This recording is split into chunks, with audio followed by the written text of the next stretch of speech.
unintended consequences of Obamacare, and options that exist outside of and instead of Obamacare. One of the primary and most important features of the Affordable Care Act, known as Obamacare, was the removal of pre-existing condition exclusions and riders. In the past, if you had a critical illness, an insurance company could decline to cover you. With the removal of pre-ex, now, if you have cancer or heart disease, the insurance company must cover you, and they can no longer rate you up or charge you more than anyone else your age, nor can they put a rider foregoing coverage of any specific condition. As we have discussed, this is a big reason for the increase in cost of Obamacare premiums. It's sort of like being allowed to buy car insurance after you've just gotten in an accident, and the insurance company paying to repair the damage incurred. So consider that insurance of any kind, by definition, is in essence the management of risk. Until now, one of the most compelling reasons to have health insurance was because if you got sick, you'd no longer be able to get health insurance. As a result, the removal of the pre-existing condition is a game changer that unintentionally allows healthy people to evaluate their risk from a very different vantage point. In the past, you needed to ask yourself, how do I properly manage the risk of illness or injury that may arise by having adequate insurance to cover me for an indefinite period of time? Now, one can reframe the question and evaluate, how much coverage do I need to have in place in order to protect me long enough while I go sign up for Obamacare? This is what opens the door to a variety of health insurance options that are available to consumers outside of and instead of Obamacare.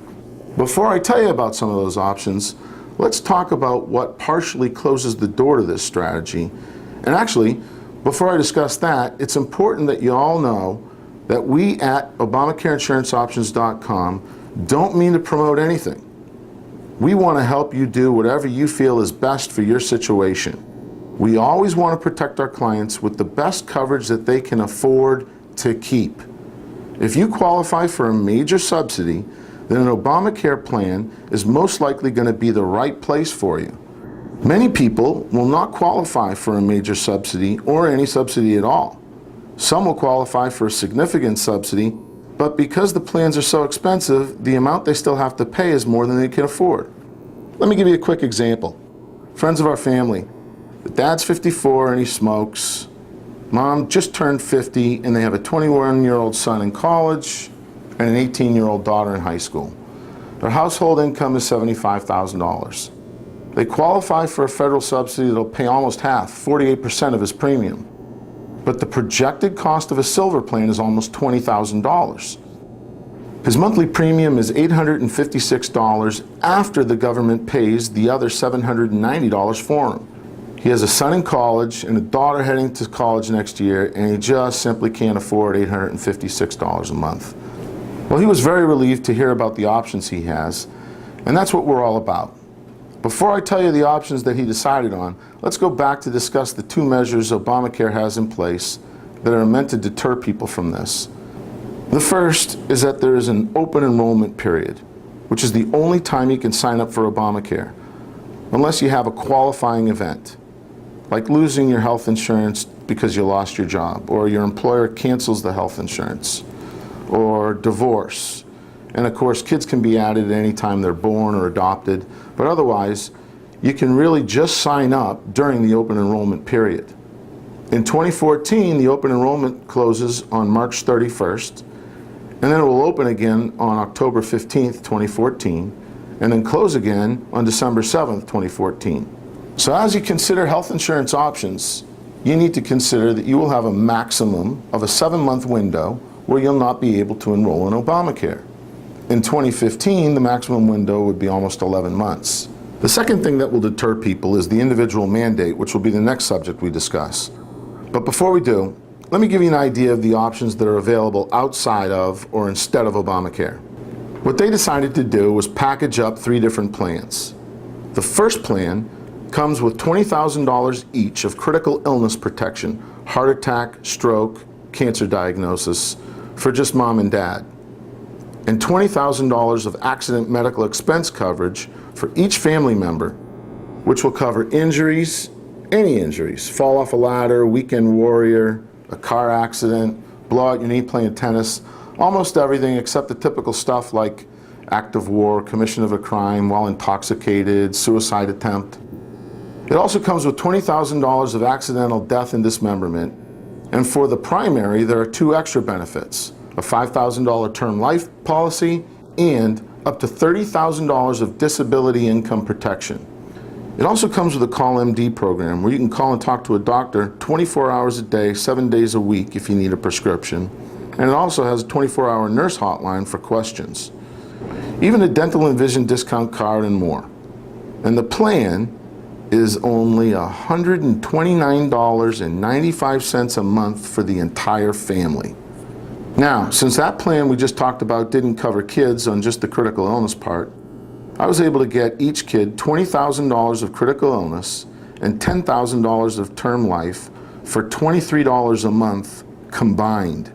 The family also decided to get a hospital and surgery indemnity plan for the entire family.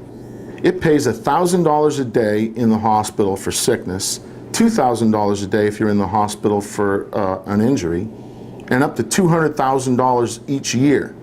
Plus, it pays $250 for an ambulance and ER visit. Most importantly, it will pay at least 100% of whatever Medicare would pay for any surgery, inpatient or outpatient. And probably the best 2 things are, it comes with a 0 deductible, and it will actually pay you cash or the hospital directly. What that means is you can actually double dip on the first $20,000 of any injury or critical illness, because the other plan that we just talked about is going to pay the hospital directly for the first $20,000, and then this one will pay you cash, and it will continue to pay after the $20,000 of the other plan runs up. This hospital and surgery indemnity plan caps at $1 million for each person lifetime and only costs the family $330 a month. So, all totaled, and once you factor in the individual mandate penalty for 2014 for not having Obamacare, which we'll talk about later, they will pay a total of $529 a month and not have to fill out subsidy application or worry about the tax consequences if his 2014 income projections are off. This family really feels okay with this level of protection to carry them, knowing that they will be able to sign up for Obamacare during a future open enrollment period. Now, I don't want to sound like a commercial. In fact, I should probably say that exclusions and limitations apply, and that these plans may not be available in all states, and that there could be variations in some states, and pre-existing conditions would not be covered. In fact, you have to be relatively healthy to even qualify for some of these plans. So the bottom line is, there are 2 real points here. 2 kind of opposing takeaways. Number 1, if you're getting a major federal subsidy and you can afford to keep an Obamacare plan, that is most likely going to be your best option, hands down. But if you don't qualify for a large enough subsidy because you make too much, think of this. If that family of 4 made $94,200, which is 400% of the federal poverty line, they'd have to pay over $1,000 a month for the premium, but they'd still be getting a $7,500 subsidy a year. If they made just $200 more, $94,400, they'd be at 401% of the federal poverty line and lose that $7,500 subsidy and have to pay the full $1,646 a month. There are a lot of people right on that bubble. Or maybe you don't qualify for a subsidy because you're not a legal citizen. Well, guess what? Some of those plans I just described are available to you without a Social Security number. And so to those people, I say, point number 2, you have options and you came to the right website. The plans I described are real, with an A-rated company. I purposely am not showing the brochures or creating a link because our purpose and our legitimacy is derived from being educators first. During these initial few months, I don't want our message to get lost in the selling process. That said, if you want more information on those plans, fill out the Contact Me card and mark down that you're interested in options outside of Obamacare, and we will be more than happy to get you out the information on those plans.